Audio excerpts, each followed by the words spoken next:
عملنا الفرخه.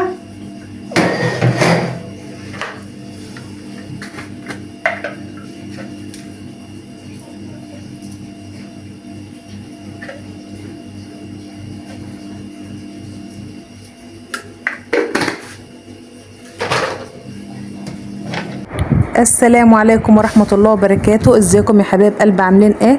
يا رب تكونوا بخير، واتمنى من الله عز وجل ان انتوا دايما تكونوا بخير، واتمنى منكم لو اول مرة تشوفوني تعملوا لايك واشتراك وتفعلوا زر الجرس وتضغطوا على كلمة الكل عشان يوصل لكم كل جديد. جمعة مباركة عليكم وعلينا وعلى أمة محمد اجمعين. قادر يا كريم. انا طبعا ما كنتش بعرف اعمل فيديوهات الايام اللي فاتت ديت، فانا استغليت الفرصة اللي النهاردة الجمعة، قلت ايه اما اعمل كام فيديو كده مع بعض النهارده وانزلهم علشان انتوا وحشيني، وانا عارفه كمان اللي انا اعتبر مقصره في تنزيل الفيديوهات، فقلت ايه ناخد وندي مع بعض في الكلام كده شويه. بس عاوزه اقول لكم والله العظيم اللي انتوا وحشيني قوي قوي قوي، وان انا في الله بحبكم، ربنا يعلم وربنا يعلم كل تعليق بيجيلي انا بكون مبسوط بيه ازاي، فربنا يديم المعروف بينا يا رب. انا طبعا النهارده الجمعه، فكنت قايمه من النوم مش عارفه اطبخ ايه ولا عارفه اعمل ايه، ومحتاره كالعاده يعني. بس هو يوم الجمعه بيبقى مميز شويه، معروف بقى هتجيبي لحمه فراخ، هتعملي بط ايا كان، بس هتعملي ايه جنبه مش عارفه. ولاجل الحظ اللي الانبوبه فوق كانت فاضيه، يعني حتى انا قلت هعمل رز معمر وصينيه بطاطس في الفرن، الانبوبه كانت فاضيه. وكنت متفقه مع ابو عمر اللي هو يغير الانبوبه علشان احط الحاجه الصبح، فطبعا هو كبر دماغه وراح شغله وما عملش حاجه، فانا برضو ما عملتش حاجه. هعمل رز ابيض، بس هحط عليه شويه لبن واحطه على النار. اول ما يغلي هوطي عليه النار وهيبقى عامل زي المعمر، كأنه معمر بالظبط. مفيش وقت ولا صحة والله، ولا وقت ولا صحة. هو جوزي هيجي الساعة كام؟ قال لي انا هاجي الساعة 3:30، فانا واحدة صاحية الساعة 12، يعني هجيبه انا وقت منين بقى؟ وطبعا ما صحيتش دخلت المطبخ على طول، لان قعدت اتدلع بره شوية يعني. انا هنا بقى قررت وفكرت ان انا اعمل كل حاجة على النار، لما ما لقيتش الانبوبة راكبه على الفرن، فانا الصراحه قلت يعني انا لسه هطلع الانبوبه من هنا لفوق، ولسه هفك الانبوبه انزلها تحت، ولسه هركب واعمل. قلت لا انا مش قادره، وكمان ما فيش وقت، فقررت ان انا اعمل كل حاجه على النار زي ما انتم شايفين كده. هو الرز المعمر كده كده بتحط له لبن، هو الفرق اللي هو في الفرن بيبقى له وش، فانا قلت لا انا هعمله خلاص على البوتاجاز، وهعقده برضو بلبن واحط له ملح واحط له شويه زيت واحطه على نار. اول ما يغلي اوطي عليه النار ويتردد مع نفسه كده، وارضيته بتبقى حمرة من تحت وبيبقى طعمه جميل زي المعمر بالظبط، ما يختلفش عنه حاجه، هو يفرق عنه الوش بس مش اكتر. وقلت هعمل بقى الفرخه اسلقها، وهو ابو عمر كان عاوز الفرخه في صينيه بطاطس في الفرن، فانا قلت يلا مش مشكله بقى انا هسلقها، واللهم صل على النبي وحمرها. وهعمل البطاطس، هطبخ برضو بطاطس بس مش هطبخها في حل، هطبخها في صينيه بحيث اللي هي تتحط على النار وتبقى ايه مستبكه، ما يبقاش فيها مرقه كتير. وما شاء الله ما شاء الله انا عملتها فعلا كده، وكانت طعمها جميل يا جماعه. برضو والله العظيم ما تختلفش عن الفرن حاجه الا الوش، يعني ما شاء الله ما شاء الله يعني. وخلصت نفسي وعملت كله ايه على البوتاجاز. انا هنا بقى كنت بغسل الشفشق بتاع الميه ده، لان الفرخه كانت على النار بتتشوح، يعني انا ما بعرفش اطبخها الا لما اشوحها. في ناس بتغلي الميه وتسقط الفرخه فيه، لا انا ما بعرفش، انا لازم انا اشوح الفرخه الاول بشويه فلفل اسمر ببصلايه بطماطمايه على نار هاديه كده لحد ما تسرد الميه اللي فيها خالص وحوالين منها ينشف خالص، وبعد كده بزود الميه. فانا كنت حاطه الفرخه على نار والرز على النار التانية، وده جنب ده كده، وبعدين قلت ايه هعمل البطاطس.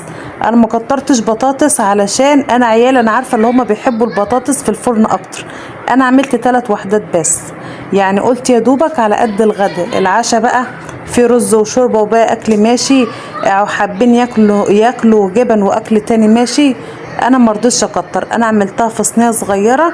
وعاوزه اقولك ان الحاجه الشويه بيبقى طعمها حلو سبحان الله. وتحسوا اللي كلنا كده بنتخانق عليها كده، وما شاء الله بنخطفها من بعض. يعني انا كنت عاملاهم حبه محندقين وحلوين ومسبكين، وتوابلهم مظبوطه على الشعره على الشعره، كانت جميله والله العظيم يا جماعه. بس للاسف بقى يعني انا ما كانش عندي سمنه ولا للرز ولا للبطاطس. يعني انا بحب احط على الرز حته سمنه، وعلى البطاطس حته سمنه، بتخلي لها طعم وريحه بمعنى اصح. فانا ما كانش عندي، وكل مره ببقى تحت او في السوق او السوبر ماركت او كده بنسى اجيب خالص خالص. فانا طبخت بايه؟ بالزيت. الجيش بيقولك اتصرف. انا قلت يلا هي كده كده ماده دهنيه، وطبعا هتعمل برضو لون وعلى فكرة الزيت في الرز بيبقى حلو عشان تبقوا عارفين، بس في البطاطس السمنة احسن. بس بقى يعني العيال كانت لسه نايمة، وانا بقى طبعا مش هصحيهم، قلت مش هصحيهم الا لما اجهز الاكل خالص، واحط نقطة زيت على البطاطس ونقطة زيت على الرز وهتعدي. والله العظيم كان الاكل خرافة يا جماعة. ولما انا خلصت انا لقيت ابو عمر بيرن عليا، بيقول لي انا في اول الشارع اهوت لو عاوزه حاجه قبل ما اطلع. يعني هو جاي وانا خلاص الفرخه كانت اخر حاجه بحمرها. حمدت ربنا اللي ده جنب ده. زي ما انتوا شايفين كده الصينيه قد ايه، ما كترتش. والحاجه المحندقه ديت والحاجه الصغيره ديت هي احسن حاجه بتتاكل على طول، وبيبقى طعمها جميل. انا بعمل البطاطس ازاي بقى؟ بعمل بطاطسايه، مش بطاطسايه يا رب، كم بطاطسايه حسب الكميه اللي انت عايزاها. على بصلايه انا بحاول ان انا اقطع البصل طرنشات صغيره.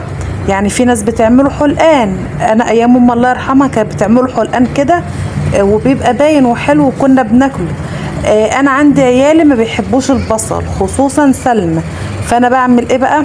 بحاول ان انا نعم البصلايه على قد ما اقدر، بحاول اخليها خرط رفيعه، مع ان المفروض يكون باين في البطاطس بتاع الصينيه بالذات، بس علشان تاكل منه. فانا بعمل البطاطس بقشرها واغسلها واحطها في الصينيه، وبعد كده اجيب بصلايه اقشرها واغسلها واخرطها على البطاطس، وبعد كده فصين توم والمرقه والتوابل بتاعها. التوابل ايه بقى؟ كمون وفلفل اسمر وملح وشطه، وبحب احط نطره كزبره. نطره الكزبره دي بقى بتخلي طعم الحاجه وريحتها في حته تانية خالص. والله العظيم يا جماعة جربوا كده، لو ما بتستعملوش الكزبرة جربوا كده استعملوها في اي اكل. ما تكتريش في الاول، لان في ناس ما بتحبش طعمها. ناس تقولك ايه ده بتيجي تحت ضرس كده زي الحبهان، وانا ما بحبش طعمها. حطي حاجة بسيطة، حطي ريحة، طعمها وهيفرق خالص في الاكل، وريحتها هتفرق خالص في الاكل. انا هنا بقى جبت طماطم، كنت سلمى وهي بتجيب لي الفرخه هي اللي شاريه لي الطماطم ديت، مع ان انا كنت مطلعه طماطم من الفريزر تفك عشان اعمل بها الاكل. فانا قلت يلا الصبح رابح اعمل باللي سلمى جايباها، كام طماطمايه كده على قد البطاطس مش هكتر، بحيث ان الاكله كلها تبقى صبحه في صبحه كده وطعمها حلو ببقنا. وفعلا والله العظيم الاكل كان حلو ببقنا وزي السكر. انا عاوزه اقول لكم سلمى هي اللي تعتبر متسوقه لي النهارده. يعني هي نزلت جابت لي لبن، وجابت لي طماطم، وجابت لي الفرخه، وجابت قرص، وجت هي جهزت الفطار وفطروا. بس الجزم ما عملوش حساب، استغلوا فرصه اللي انا نايمه وقلت لهم ما حدش يصحيني، فطروا هم وسابوني. قمت لقيت القرص متاكله والشاي على اللبن خلصان، وانا حتى لما قمت بقى كسلت اللي انا اعمل. انا قلت كده كده انا بجهز الغدا ساعه ساعتين وهاكل، وابو عمر زمانه جاي ومش هفطر عشان يبقى لي نفس للغدا. وفعلا ده اللي حصل. انا هنا بقى ضربت الطماطم في الخلاط بعد ما حطيت طبعا التوابل وحطيت حاجتها، فحطيت الطماطم عليها، وزي ما انتم شايفين كده بحط شويه زيت. فحطيت ده كله بقى على النار. الثوم عندي كان متجمد، وطلعت فصين عشان احطهم على البطاطس، بس لفيت المطبخ على الهون مش لاقياه، عماله ادور يمين وشمال يمين وشمال. قلت لا انا هضيع وقت في ان ادور على الهون. حطيت البطاطس على البوتاجاز، وبعدين قمت رايحه ايه، قلت هدور على الهون براحتي لحد اما الاقيه، وبعدين ابقى ادق الثوم واقوم حاطاه في الاخر عادي، ما بيجرالوش حاجه. هما كده كده الثوم ما بياخدش سوا، وبيبقى ريحه بس مش اكتر، زي ما انتوا شايفين كده. كان ده على عين، الفرخة على نار واللهم صل على النبي، والرز على النار التانية. فانا نقلت الرز على النار الصغيرة، على العين الصغيرة عشان يتردد كده براحته، وحطيت البطاطس على النار اللي ورا الكبير علشان ايه ننجز كده ويستوي. انا عاوزة اقول لكم اللي هي اصلا ما شاء الله استوت في غلوتين، ما خدتش سوا خالص. والفرخة طبعا كانت استوت، لان انا هي الفرخة اول حاجة انا حطاها فكانت استوت. حطيت الطاسة على النار، غسلتها طبعا الاول وحطيتها على النار، وبعد كده حطيت الزيت، وبعد كده كنت مطلعه الفرخة من الشوربة عشان تصفي شوربتها.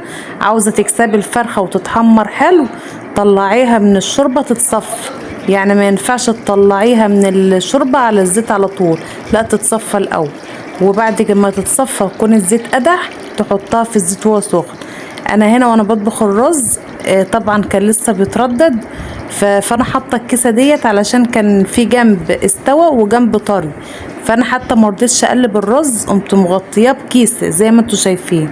والبطاطس ما شاء الله شوفوا اتسبكت ازاي، ما شاء الله، واستوت والله العظيم في غلو. كان ما شاء الله اكل جميل. وابو عمر بقى جه كده بالف سلامه، وانا عماله سايس اصلا اموري معاه. حاضر طيب الاكل خلصانه اهو، لا تيجي بالسلامه وانا خلصت ومعرفش ايه علشان خاطر ما يطردنيش. السيد بقى يا جماعه، يعني انا مبوظاله البوتاجاز الحاجات دي مكتوب عليه في القايمه هيقول لي ايه هخصمها من القايمه. فانا بساس اموري، هو لحد دلوقتي ما يعرفش ان البوتاجاز انكسر، فانا بساس اموري معاه. هو مش هيعمل حاجه ولا حاجه يعني ايه، بس هحاول اجيبها له بالراحه بمعنى اصح، مش هصدمه. هيقول لي انا ناقص كل حاجه اتكسرت يعني جت على البوتاجاز. هنا بقى انا كنت بحمر الفرخه على النار، خلاص الزيت كان قدح وحطيت الفرخه في الزيت، وقلت ايه اما اروق الدنيا كده حواليا. طبعا كان هنا بواقي اكل كده من الصبح ومن بالليل، عيال الله يكرمهم كانوا عاملين لي الدنيا خالص. فالمهم قمت لميت ده كله ايه، قلت اطلع له الفراخ لان الفراخ برضو ما كانتش كلت، يعني انا لميت وصحيت سما ايه تطلعه جنب مني، ولميت مواعين في الحوض، ولميت برضو الرخامة التانية روقتها، وكل ما كان فاضي غسلته ومليته، حطيت فيه مية ساقعة وحطيت المواعين كلها في الحوض، وقعدت اغسل شوية مواعين جنب كده على ما الاكل جاهز، وعلى ما ابو عمر جه بالسلامة. ولما جه بالسلامة طبعا الحمد لله كان ده اتعمل جنب ده جنب ده.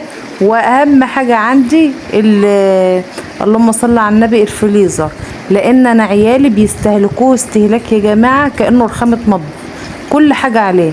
يعني انا عاوزة اقول لكم ان القماشة اللي مفروشة على الفريزر ديت كلها مية بسبب عيالي.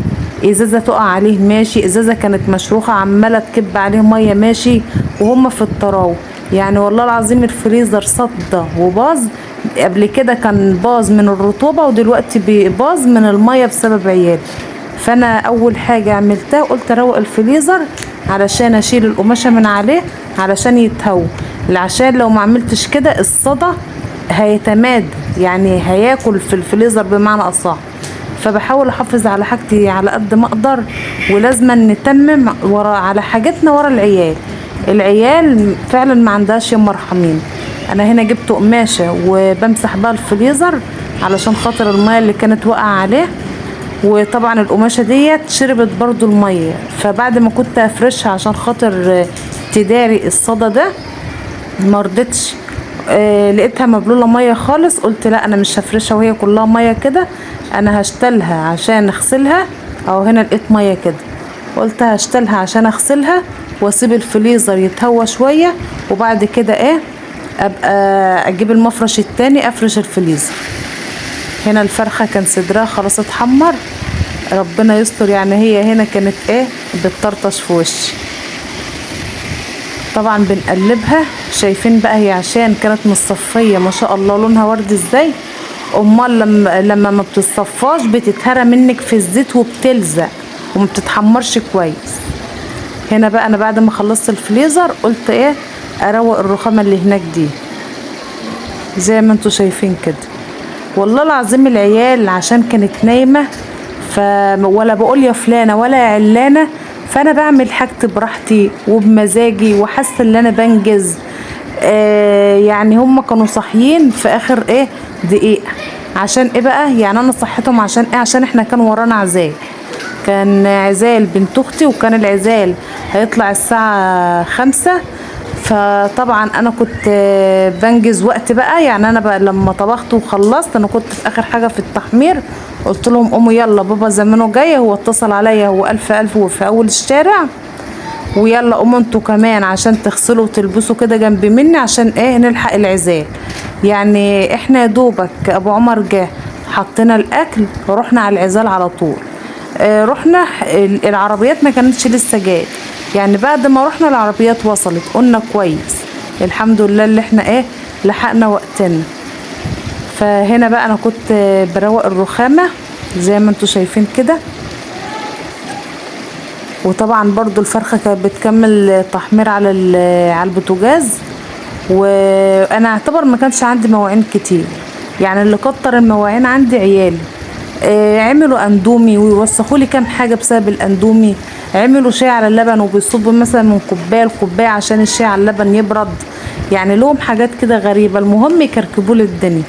يعني انا اعتبر كنت غاسلة مواعيني ومروقة مطبخي قبل ما انام امبارح بالليل. بس هما ما بيرحموش ولا بيقعدوا ساكتين بايديهم، ولا انا في دماغهم اصلا، ولا بيقولوا ماما تعبانه ولا مش قادره ولا هنحافظ ولا اي حاجه. انا مهما اقول هم عيال عندهم فرط حركه بقى، عشان فوق راس بعض بقى بيلعبوا. مثلا بيضيعوا مجهودهم او طاقتهم الزياده في المطبخ واللعب في الشقه وكده. فالله المستعان بقى، ربنا يهديهم وربنا يعنش. انا عاوزه اقول لكم احلى حاجه اللي انتوا ما تكركبوش الشغل على دماغكم، على قد ما تقدري اعملي حاجتك اول باول. يعني عندك طبقين اغسليهم، عندك حاجه بسيطه اعمليها، لان مثلا الطبقين دول لو سبتهم في الحوض بيجروا المواعين كلها ورا منهم. يعني فجاه تلاقي الحوض اتملى مواعين، والله ده فعلا ده بيحصل معايا، بتصدم كده من المنظر. عندك مثلا حاجه ترويقه خفيفه روقيها، ما تقوليش لا بقوم اعمل كذا وبقوم اعمل كذا، لا اعملوا كله مع بعض، اعملي اللي تقدري عليه اول باول علشان حاجتك ما تتكركبش، وعلشان تيجي تعملي الشغلانه تحسي ان هي شغلانه بسيطه وما تتعبيش. لان والله العظيم يعني احنا كل ما بنكبر بنتضايق من الشغل، بنبقى اصلا عاوزين نقعد ونرتاح ونستجم كده. فنصيحة والله مني لكم اعملوا كده. يعني انا عندي الهدوم مثلا دي ما بتخلص، فكل يوم احط دور دورين، وما شاء الله الجردل بيتملى تاني. ربنا يخلي الهدوم ويخلي اصحاب الهدوم يا رب، ويعن قادر يا كريم، ويخلي الغسالة بجد. يعني الغسالة ديت انا مبهدلاها معايا، بس الله يصلح حالها مريحاني بامانة. يعني الغسالة ديت يا جماعة مريحاني، مش عارفة انا من غيرها انا كنت اعمل ايه الصراحة. فاللهم صل على النبي بقى. يعني بعد ما روقت الرخامات وروقت الفريزر والفرخه كانت خلاص في اخر حاجه، فكان طبعا انا كنت واقفه في الجنب كده بقلب الفرخه على الناحيه التانية. وطبعا رحت على الحوض غسلت اللي قدرت عليه، قلت على ما ابو عمر يكون وصل هكون انا غسلت شويه مواعين مثلا، علشان خاطر انا كان عندي الحمد لله مواعين نظيفه وللغرف ولكل حاجه. بس قلت بلاش اخد من نظيف، اغسل من المواعين الوسخه بحيث اللي انا ما اوسخش فوقها. يعني استعمل من المواعين اللي في الحوض علشان خاطر ما اخدش من النظيف. لا غسلت من الحوض وحطيتها في الصفة، ولما ابو عمر جه غرفت فيها، ولما اتغدينا غسلت المواعين. حتى يا رب انا يعني لما اتغدينا انا رحت العزال الاول.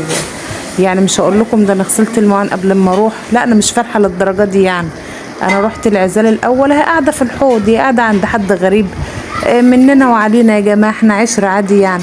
فطبعا غسلت زي ما انتم شايفين كده، بقيت اعمل اللي اقدر عليه، معالق ماشي، عدالي ماشي، اطباق ماشي. واول ما ابو عمر جه، هو كان جه يعتبر في الوقت ده، فاول ما ابو عمر جه حطيت الاكل على طول هنا كده. ما شاء الله الاكل يفتح النفس، وكان بقى سخن. بس للاسف بقى كنا بناكل باستعجال، مستعجلين عشان الوقت، عشان نلحق نروح العزال، لان اختي كانت اتصلت عليا في الوقت ده وقالت لي ده العربيات واقفه وانت لسه ما جيتيش. فطبعا انا اعتبر ما كملتش اكلي، وقمت على طول وقومت عيالي يلا قوموا البسوا على ما انا برضو كمان البس. واللهم صل على النبي. ورحنا قلنا لما نيجي وجوعنا تاني نحط الاكل، وانتوا تلاقوكم دلوقتي سامعين المعالق وتخبيط المعالق، يعني هم جاعوا والاكل اتحط تاني اهو. اتفضلوا بقى كلوا معانا يا حبايب قلبي. وده كانت عيشتنا النهارده ودنيتنا النهارده وغدانا النهارده وروتين النهارده ويومنا النهارده. لو وصلتوا لحد هنا ما تنسوش بس اللايك والاشتراك وكلمه طيبه منكم ليا وتعليق حلو كده منكم ليا. ويا رب يا رب يفرح الجميع، وعقبال كده ما تفرحوا باولادكم وتفرحوا بنجاحهم وتفرحوا بجوازهم، وربنا يديكم الصحه ويبارك فيكم قادر يا كريم.